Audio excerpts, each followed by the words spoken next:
Real Country 1430 AM and 107.3 FM WRDN. Brian Winnekins at the World Dairy Expo. Thank you to our Expo broadcast sponsors, including AMPI, Annabis Silo, Dairy Farmers of Wisconsin, Wisconsin Farmers Union, and Tractor Central of Mondovi, Durand, and Menominee.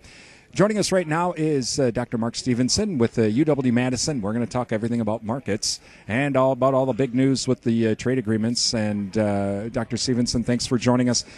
Well, first, as we came into World Dairy Expo, we did see a little bit of bump in milk prices and even but a lot of volatility, especially in the cheese markets. So we're going to continue to see that here in this fourth quarter.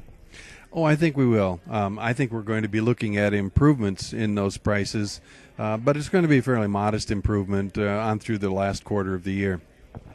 Obviously, the big news was the announcement of the new NAFTA agreement, or the new trade agreement between the U.S., Mexico, and Canada, specifically in Canada with the elimination of Class 7. A lot of this is definitely in the early stages. This all has to be approved. The devil's all kind of in the details. But have you had a chance to see some of the details from this agreement? And is there really good news for the dairy industry in Wisconsin and in the U.S.? Well, I think the truth is we take this as a positive. I mean, when we take a look at what happened on here, there's nothing in this that looks like a negative for the U.S. dairy industry to me. But I think what we have to look at in the details is this a really big wahoo positive, or is this something that maybe we ought to temper our enthusiasm about a little bit more? And I think it's the latter. When you take a look at it, it's going to make a difference, but it's going to be a relatively small difference. You're not likely to see that in your milk checks anytime soon.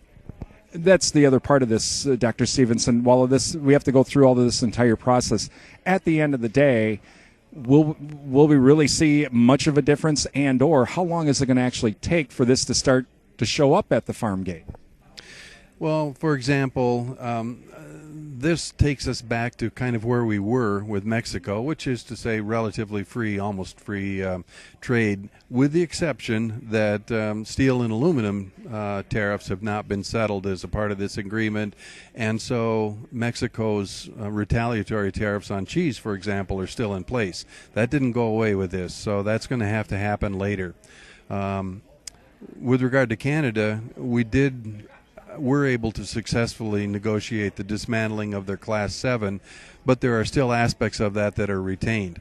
What they were doing with Class 7 is to price a product at a relatively low milk ingredient cost so that they could effectively stop product coming in from the U.S. And they still retain some of that ability, so they are going to use U.S. prices for non-fat dry milk, for example, put that into their own product price formulas and say this is the milk price that we can pay to produce these products. And I think that still effectively keeps the products that we were sending in here out. But it does also cap the exports that had started to take off from Canada and were competing with other customer sales that we would have had in the world. So if I understand this correctly, that ultra-filtered milk part of this, are we still going to have issues with that? Because that's what happened when this Class 7 started. All of a sudden, Wisconsin's exports of that ultra-filtered milk just dried up overnight. Yes, there's nothing in here that absolutely bans that product from coming in, but they do still have a pricing mechanism that's likely to make it so that it's not economically viable for us to send it in there. If we are on a more or less equal footing as far as the price goes for the ingredient, we still have to transport that product up there. We still have to have the friction of customs, getting through and selling it. And, if they're making it domestically and locally, it probably means that it's not economically viable for U.S. plants to do that. Talking with Dr. Mark Stephenson from the University of Wisconsin, a little bit about the dairy markets. Well, let's talk a little bit about what's coming up here with the 2019. What are we going to see for 2019?